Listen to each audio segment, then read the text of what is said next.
Welcome to Not Milk Never Milk. Subscribe if you're lactose intolerant.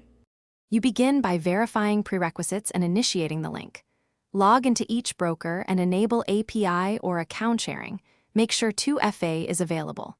Gather account numbers, tax ID, and permission scopes so you can grant precise access.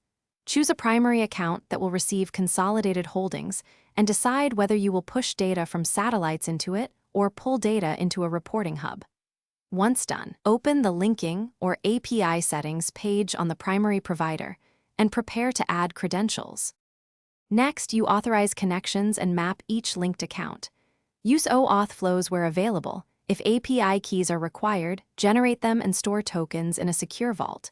Map account types explicitly so cash, margin, and retirement accounts route correctly. This prevents tax lot mixing. Configure permission levels, read-only for reporting, trade for consolidated execution, so you control risk. As you map holdings, reconcile a small subset of transactions to confirm symbol mapping and currency conversion before proceeding with full synchronization. You finish by executing the initial full synchronization and validating results. Start the sync, then compare balances, positions, and recent trades. Make sure currency conversion and settlement dates align. Once validated, enable scheduled updates and set alert thresholds for account drift so you catch future mismatches.